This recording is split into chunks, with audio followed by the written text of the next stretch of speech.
자, 오늘은 마가복음 공부 24번째 시간이 되겠습니다. 마가복음 6장을 보겠습니다. 마가복음 6장 7절부터 먼저 13절까지를 한번 찾아서 읽어보도록 하겠습니다. 마가복음 6장 7절부터 13절 말씀을 찾아서 읽겠습니다. 12제자를 부르사 둘씩 보내시며 더러운 귀신을 제어하는 권능을 주시고 명하시되 여행을 위하여 지팡이 외에는 양식이나 배낭이나 전대의 돈이나 아무것도 가지지 말며 신만 신고 두 벌 옷도 입지 말라 하시고 또 이르시되 어디서든지 누구의 집에 들어가든지 그곳을 떠나기까지 거기 유하라. 어느 곳에서든지 너희를 영접하지 아니하고 너의 말을 듣지도 아니하거든 거기서 나갈 때에 발 아래 먼지를 떨어버려 그들에게 증거를 삼으라 하시니 제자들이 나가서 회개하라 전파하고 많은 귀신을 쫓아내며 많은 병자에게 기름을 발라 고치더라.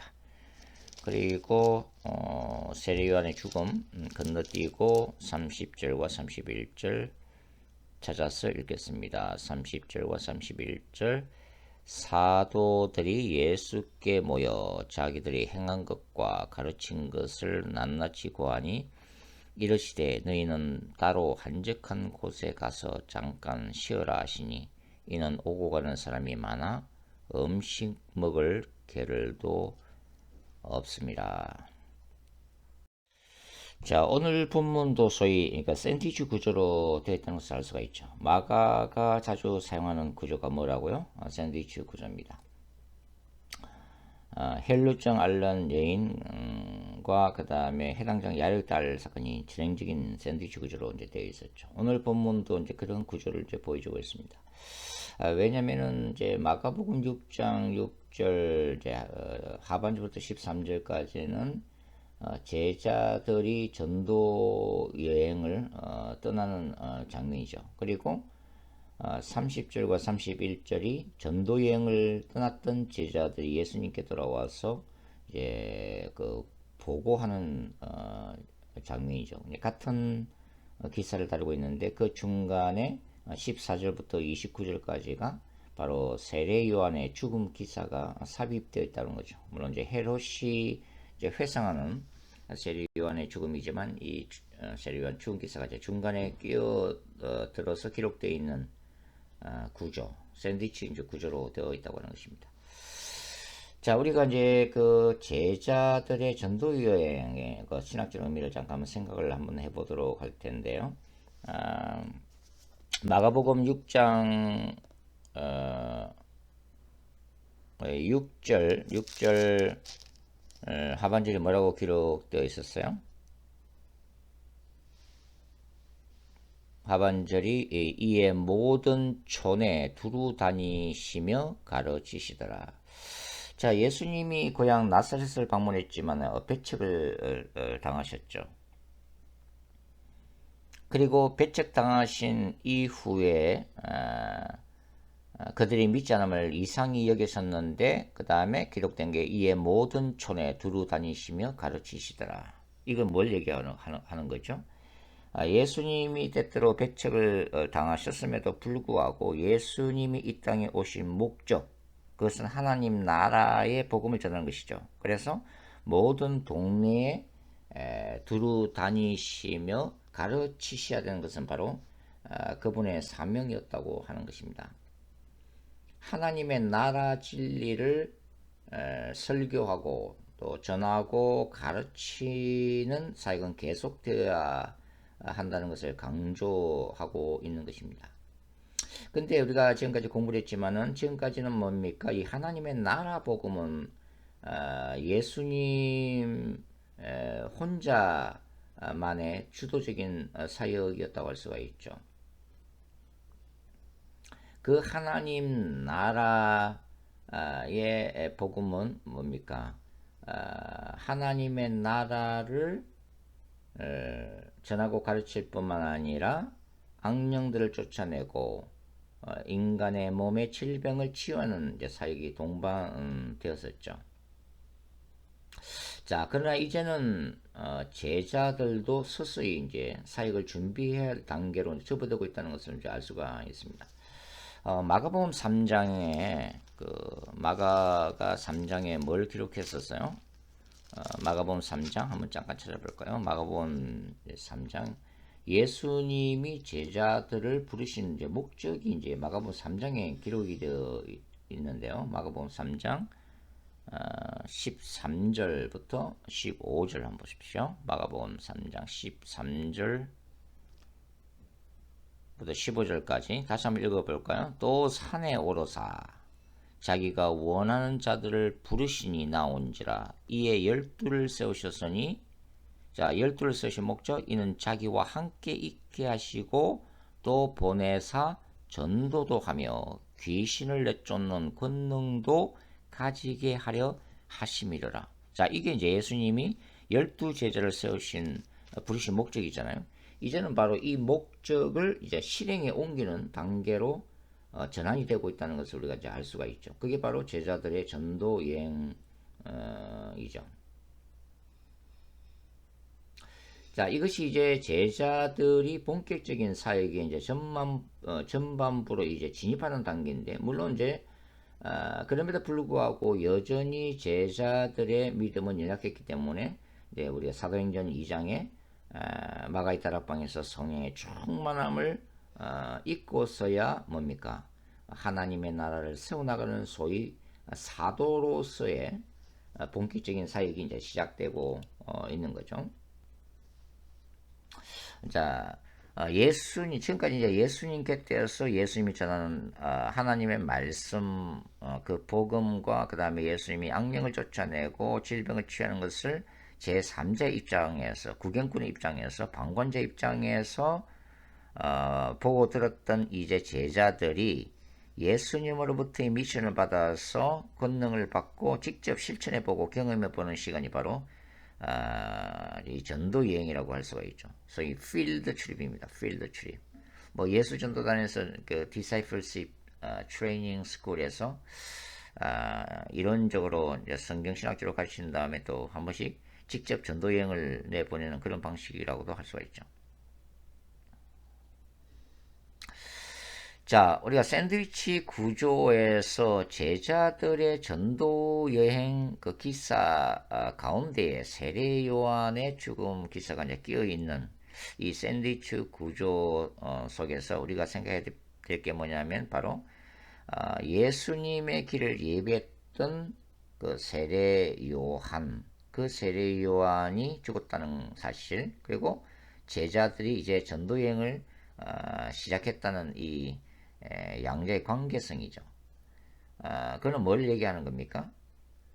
그렇죠. 세례 요한의 역할, 즉, 이 땅에 오실 그리스도의 초림을 광야에서 외치는 자로서 준비했던 그 역할을 이제는 이 땅에 오신 예수님의 길을 제자들이 감당해야 함을 이제 암시를 하고 있는 거죠. 이제 그 연장선상에서 마지막 때를 살아가는 우리들은 어떤 역할을 하게 되는 거죠? 우리는 다시 오실 예수 그리스도의 뭡니까? 길을 준비해야 될 마지막 사명을 우리는 가지고 있다고 할 수가 있는 거죠. 자, 우리가 이제 마가 본문을 좀 더 상세히 이해하기 위해서 이제 좋은 방법이 뭐라고 그랬습니까? 바로 병행 구절들, 공간복음서 4복음서에 나와 있는 이 병행 구절들을 서로 이제 비교를 해보면은 마가만의 그 독특한 그 메시지를 우리 이제 잘 이해할 수가 있다고 그랬죠. 그래서 간단하게 한번 살펴보도록 하겠습니다. 자, 마가복음 6장 7절에는 뭐라고 기록되어 있죠? 12제자를 불러사 둘씩 보내시며 더러운 귀신을 제하는 권능을 주시고 이렇게 마가복음은 기록이 되어 있죠. 여기 보면은 12제자를 부르사, 다른 본문들에 비해서 마가복음의 독특성이 나타나는데 바로 부르사, 이 콜링이죠. 하나님의 나라로 제자들을 먼저 부르셨다고 하는 거죠. 부르심. 그 다음에 뭡니까? 둘씩 보내셨다. 되죠? 보내셨다. 샌딩이죠. 샌딩. 이것은 사도적인 보내심을 받은 사도적인 직분을 받고 있다는 것을 얘기하는 거죠. 바로 아포스톨로스. 바로 사도, apostles, 영어로는 이제 apostoles라고 그러죠. 세상에 보냄을 받은 사도적인 바로 제자들의 모습을 우리가 볼 수가 있는 거죠. 여기에서 이제 열둘이라고 하는 제자는 뭡니까? 구약의 12지파를 계승하는 새 이스라엘 탄생이라고 이제 볼 수가 있죠. 그 다음에 이제 또 뭡니까? 권능을 주셨다 그죠? endowing입니다. 바로 부여하심이죠. 부여하심. 뭘 부여하셨어요? 엑소시아, 권세를 부여하고 계심을 우리가 볼 수가 있다고 하는 것입니다. 예수님은 이 더러운 악령을 지배할 수 있는 권능을 주셨는데요. 이제 물론 이제 마가복음 그 뒤에 이제 13절 읽어보시면 많은 귀신을 쫓아내며 많은 병자에게 기름을 발라 고치더라. 이렇게 악령 축사와 질병 치유가 동시에도 마가복음에도 나와 있지만은 특별히 이제 오늘 제자들의 전도 여행이 시작되는 이 7절에서는 특별히 더러운 악령을 제어하는 권능을 주시고 더러운 악령을 제어하는 권능을 특별히 질병 치유보다도 더 강조하는 그런 뉘앙스를 느낄 수가 있습니다. 그것은 이 마가의 신학에 있어서는 이 악령들이 뭡니까? 사탄의 나라를 세워나가는 영적 존재들이기 때문입니다. 그러니까 이런 악령들을 먼저 제압해야 하나님 나라를 확장할 수가 있다고 하는 거죠. 이것은 빛의 천사들과 어둠의 천사들이 인간과 역사에 관여하고 있다고 하는 초대교회의 세계관을 반영하는 그런 관점이기도 합니다. 그 다음에 이제 아까 읽었던 그 13절에서 악령을 쫓아낼 뿐만 아니라 질병 치유를 기록하고 있는데 특별히 이제 기름을 발라 고치다를 기록하고 있죠.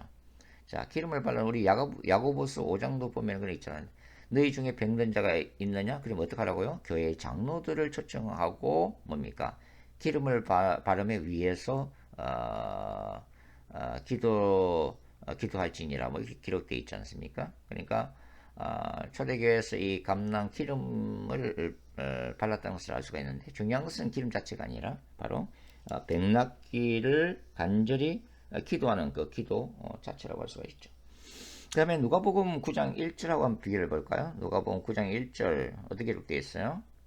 예수께서 12제자를 불러 모사 모든 귀신을 제어하며 병을 고치는 능력과 권위를 주시고, 자, 이 누가복음에는 특별히 뭡니까? 능력과 권위 이렇게 되어 있죠. 능력은 바로 디나미스고 이 권위는 바로 엑수시아 권세입니다. 사실 뭐 권세나 또 능력과 권세나 사실은 뭐 다 같이 이제 통하는 말이지만 누가는 이 능력과 권세, 디나미스와 엑수시아를 특별히 구분해서 기록하고 있다는 것을 우리가 볼 수가 있습니다. 그 다음에 마태복음 10장 1절도 읽어볼까요? 예수께서 그의 12제자를 부르사 더러운 귀신을 쫓아내며 모든 병과 모든 약한 것을 고치는 권능을 주시니라. 자, 이 마가복음 10장 1절에서는 또 이 마가복음이나 누가복음하고 달리 마태가 강조하고 있는 것은 특별히 모든 병입니다. 모든. 이게 특정한 병이 아닌 모든 질병을 치유할 수 있는 능력을 제자들한테 예수님이 주셨다라고 되어 있죠. 그래서 이제 일부학자들은 이것은 오늘날 그 소위 말해서 이제 신유의 은사와는 다르다. 그렇게까지 이제 얘기를 하죠. 왜냐하면 모든 질병, 고칠 수 없는 질병이 없는 그런 모든 이 질병을 고친다고 강조를 하고 있기 때문에 이것은 초대 교회에서만 허락된 그런 권능이다까지 이제 얘기하시는 분들도 이제 있습니다.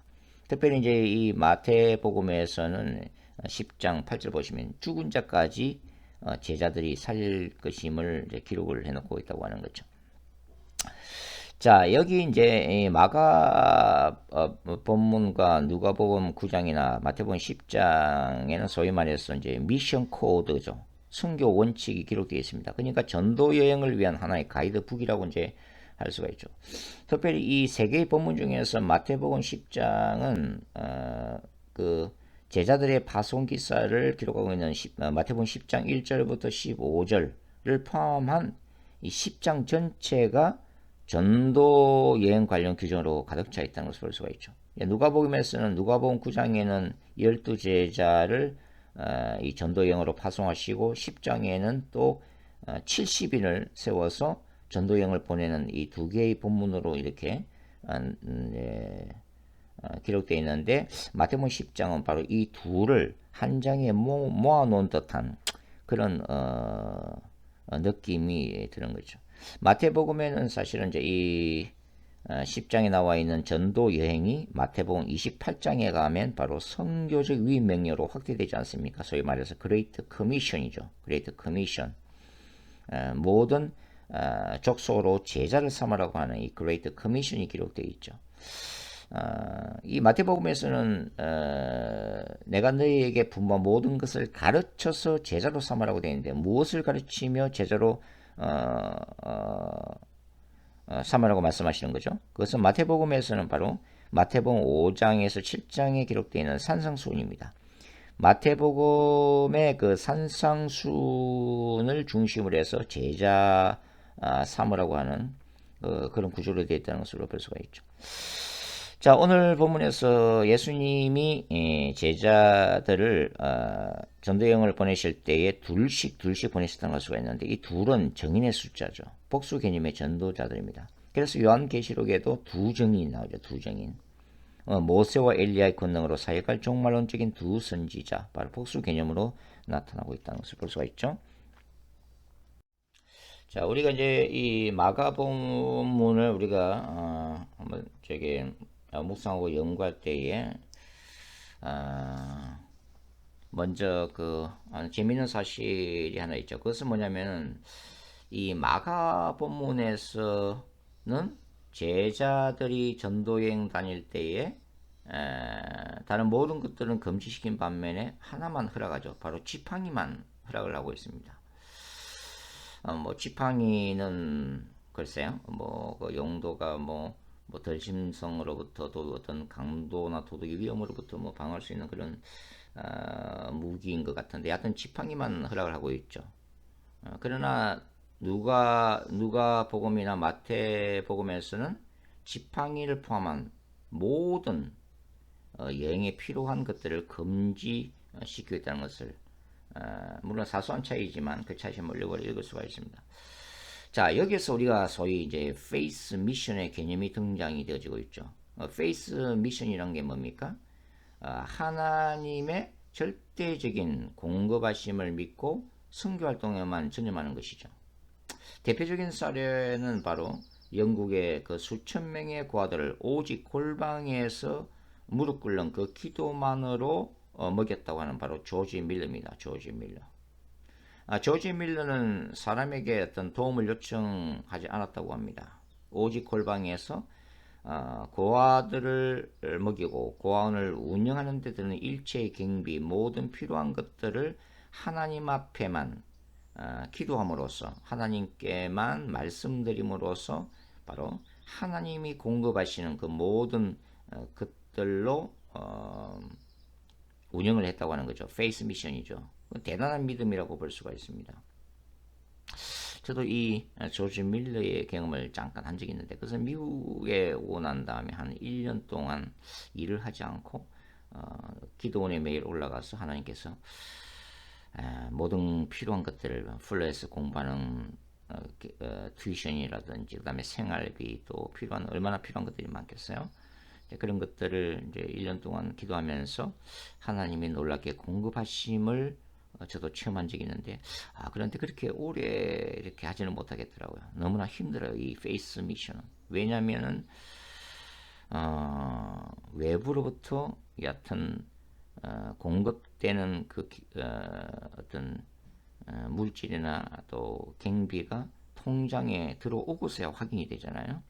그런 것들을 기다리는 그 과정이 그 자체가 굉장히 힘들었다는 거죠. 그래서 결국은 하나님, 저는 이 조지 밀러가 아닙니다. 저도 일을 하겠습니다. 그래서 이제 좀 일을 이제 파트타임으로 시작을 했는데요. 이 페이스 미션은 대단한 그 믿음이 요구되는 그런 개념이라고 할 수가 있습니다. 자, 마가복음의 강조점은 제자들이 아무것도 준비하지 않지만 하나님이 그들이 복음을 전하는 곳에서 주변 사람들을 통해서 먹을 것과 입을 것과 머물 곳을 공급하시겠다고 하는 거죠.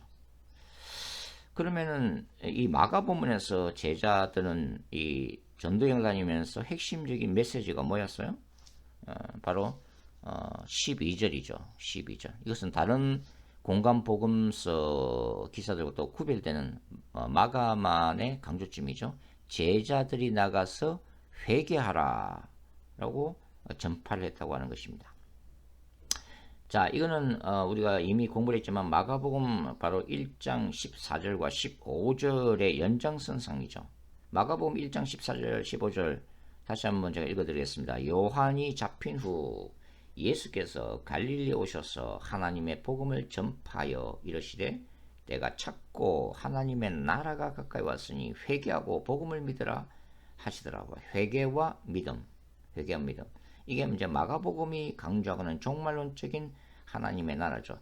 종말론적인 하나님의 나라가 왔기 때문에 가장 먼저 인간이 해야 될 게 뭐예요? 바로 회개입니다. 회개라고 하는 것은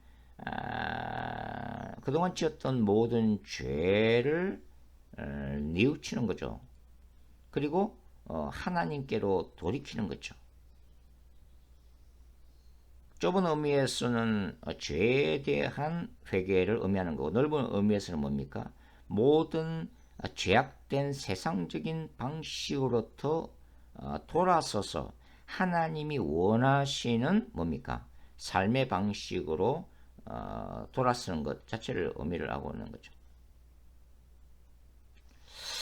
자, 제자들을 이 복음 전도자로 영접했던 사람들은 제자들이 전하는 하나님 나라의 복음을 전해드렸을 뿐만 아니라 뭘 목격했죠?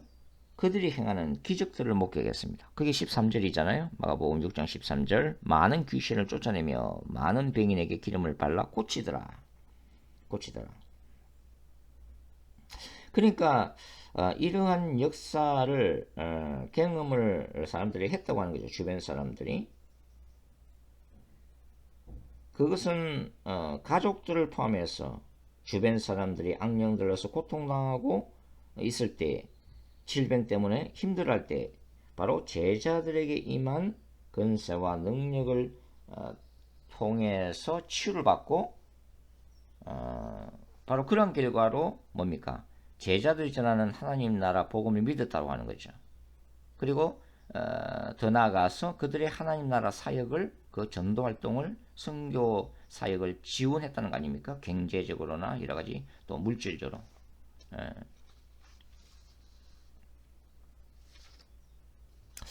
여기에서 이제 현대 교회들과 복음 전도자들에게 요구되는 것이 바로 성령의 기름 부으심과 바로 능력이라고 하는 거죠. 축사와 질병 치유의 능력은 복음 전파의 강력한 수단이었다고 하는 거죠. 그래서 우리가 이제 사도행전 쭉 읽어보면은 사도행전 4장에 보면은 사도들이 기도하는 게 뭡니까? 사도행전 4장 29절에 30절 보면 사도들이 뭐라고 기도하고 있어요? 이렇게 기도하고 있죠. 주여 이제도 그들의 위협함을 굽어보시고, 이게 박해를 받는 과정 가운데 이제 기도하는 거예요. 또 종들로 하여금 담대히 하나님의 말씀을 전하게 하여 주옵시고. 자, 말씀, 복음 전도죠. 그 다음에 또 뭘 기도하고 있어요? 손을 내밀어 병을 낫게 하옵시고 표적과 기사가 거룩한 종 예수 이름으로 이루어지게 하옵소서. 자, 오늘날 우리들은 어때요? 현대교회는 어때요? 우리는 앞에만 이제 기도하고 있는 거죠. 그 다음에 후반부는 기도를 잘 안 하죠. 손을 내밀어 병을 낫게 하옵시고 표적과 기사가 거룩한 종 예수 이름으로 이루어지게 하옵소서는 거의 기도하지 않습니다. 자, 오늘날 우리 현대교회에 이제 우리 마가복음을 쭉 공부하면서 제가 한 번씩 드리는 말씀인데, 왜 능력이 나타나지 않을까요? 왜 오늘날 교회는 기적이 일어나지 않을까요? 왜 오늘날 우리들에게는 이런 초대 교회에서의 강력한 역사들이 일어나지 않을까요? 그런데 보면 일어나지 않는 것이 아닙니다. 전 세계를 보면은 특별히 제3세계에서는 이런 기적들이 지금도 이제 일어나고 있습니다. 결국은 성령님에 대한 사모함이 없기 때문이라고 생각합니다. 성령님의 역사에 대한 간절한 사모함, 그리고 그것을 위해서 부르짖는 뜨거운 기도가 사라졌기 때문이라고 생각합니다. 그리고 우리의 현대의 합리적인 사고, 이성을 중시하기는 이런 세계관 때문에 기적 자체를 믿지 않는다고 하는 거죠. 또 때로는 은사 종식론, 모든 기사와 표적은 1세기로 마감됐다. 그것은 초대교회만 허락하신 능력이다. 사도들만 행했던 역사다. 정경의 성경이 완성되기까지 하나님이 일시적으로 허락하신 권능이다. 뭐 이러한 그러한 은사 종식론에 대한 확실한 믿음 때문에 기적들은 1세기 사도들만 통해서 나타났다고 믿기 때문일 수도 있다고 하는 거죠. 자, 오늘 제자들이 전도여행을 다닐 때에 예수님이 그 동네 사람들이 제자들을 영접하지 않을 때 뭐라고 말씀하셨어요? 11절 마가복음 6장 11절 다시 한번 읽어보겠습니다. 어느 곳에서든지 너희를 영접하지 아니하고 너희의 말을 듣지도 아니하거든 거기서 나갈 때 발 아래 먼지를 떨어버려 그들에게 증거를 삼으라 하시니, 자, 발 아래 먼지를 떨어버려라. 자, 당신은 이제 샌들을 신고 다녔죠. 샌들을 신고 이제 전도여행을 다녔기 때문에 이 팔레스타인의 특성상 많은 먼지가 묻었기 때문에 먼지를 떨어버려야 될 이유가 있었던 거죠. 특별히 이제 유대인들은 이방인 지역을 돌아다니다가 이스라엘 땅으로 들어올 때는 어떻게 했어요? 먼지를 트는 관습이 있었습니다. 이것은 유대교의 정결 의식 때문에 그렇죠. 뭐 우리가 이제 정결 의식 중에는 밖에 있다가 집 안에 들어올 때 손과 발을 씻는 그런 것처럼 이 이방인 땅에서 또 특별히 유대인 땅은 하나님의 임재가 있는 거룩한 땅으로 여기기 때문에 이 샌달에서 먼지를 떨어버리는 그런 관습이 있었죠. 다 이제 하나의 일종의 이제 정결 의식입니다. 또 우리가 이 복음서 읽어보면은 또 총독 빌라도가 그 예수님을 유대인들에게 넘겨준 다음에 대야를 가져다가 손을 씻는 장면이 나왔죠. 그러니까 이게 뭡니까? 나는 이 일과 전혀 관계가 없다. 뭐 그런 걸 선포를 하고 있는 거죠. 결국은 발 아래 먼지를 떨어버리라는 것은 뭡니까? 하나님의 공동체로서 제자들은 뭡니까? 이방인인, 특별히 하나님의 나라, 임박한 하나님의 종말론적인 하나님의 나라 복음을 듣지 않는 너희와는 아무 상관이 없다라고 하는 선언이라고 이제 할 수가 있습니다. 그리고 이제 먼지를 떨고 이것으로 증거를 삼으라고 했죠. 마태복음 10장에서는 이 종말론적인 심판의 날에 제자들이 증인으로 그 땅이 복음을 전한 그 땅 사람들이 복음을 받아들이지 않음으로 인해서 준엄한 심판을 받게 되는 것을 목격하는 때가 올 거라고 하는 거죠. 그리고 불신자들이 자신들이 복음을 받아들이지 않음으로 인해서 그러한 심판을 받게 됐음을 시인하는 날이 올 거라고 하는 것입니다. 전도 여행을 다닐 때 영접치 않은 일이 있을 것이다. 이제 더 나아가서 이제 마가복음 이제 13장을까지 이제 또 읽어보면 마가복음 13장이 종말론이잖아요. 그게는 이제 제자들이 복음을 전할 때 극심한 박해를 받을 것까지 예고를 하고 있습니다. 자, 마가복음 6장에 나와 있는 제자들의 전도 여행이 본질적으로 그 페이스 미션이라고 말씀을 드렸습니다. 오직 믿음만으로 전도 여행에 필요한 선교사에게 필요한 일체의 것들을 미리 준비하지 않고 오직 믿음으로 하나님의 그 공급하신 전능하신 하나님께서 일용할 양식을 비롯해서 모든 전도사역과 선교사에게 필요한 것들을 공급해 주실 것만을 철저히 신뢰하고 맨손으로 나아가는 바로 페이스 미션을 갖다가 강조하고 있는데요. 자, 그러면은 뭐 이런 질문이 나올 수가 있겠죠. 그러면 오늘날 전도 여행이나 선교할 때는 무조건 아무것도 준비하지 말란 말인가 이런 거죠. 그럼 아무것도 준비하지 말란 말인가? 준비하지 않으면 불편하지 않나요? 뭐 그럴 생각만 할 것 같은데요. 또 어떤 분들은 무슨 소리야, 준비를 철저히 해야 선교사에게 차질이 없지라고까지 우리 말씀할 수가 있잖아요. 여기서 좀 나아가면 이제 자비랑 선교 개념을 주장하는 분들도 많습니다. 자비랑 선교, 자신이 먹을 것, 입을 것을, 머물 것을 스스로 공급하는 바로 그러면서 선교 자체에 전념을 해야 한다고는 자비랑 선교 개념이 있죠. 보통 성경적 근거로 뭘 들고 어떤 본문을 들죠? 바로 바울의 선교 방법론을 제시하고 있는 성경 본문이죠. 텐트 메이커가 바로 이제 바울 아닙니까? 그리고 바울의 동료자 브리스길라와 아굴라 같은 사람들이죠. 그러니까 스스로 일을 하면서 생활비를 충당하면서 선교 사역을 감당한 사례입니다. 그래서 오늘날에 이제 전문인 자비랑 선교사 이런 세미나도 많잖아요. 자, 바울은 텐트 메이커로서 스스로 생활비를 충당하면서 선교 사역을 했습니다. 자, 그렇다고 해서 이 바울께서 풀타임 사역자들이 받아야 할 사립의 개념을 부인한 것은 아니지요. 고린도전서 9장을 읽어보면은 바울은 뭘 말하고 있어요? 복음 전도자인 자신도 후원금을 받을 당연한 권리가 있다, 그렇게 변증을 하고 있잖아요. 구약의 레위인들이 성전 직무에 풀타임으로 전념하는 대신에 이스라엘 백성들은 그들을 부양할 거룩한 의무가 있었습니다. 그러니까 교회 공동체를 섬기는 사역자도 당연히 사리비를 받아야 되죠. 자, 그러면 바울은 왜 자비랑 선교를 했을까요? 고린도서 9장 12절을 읽어보시면 이런 구절을 읽을 수가 있습니다. 다른 이들도 너희에게 이런 권리를 가졌거든 하물며 우리일까 보냐.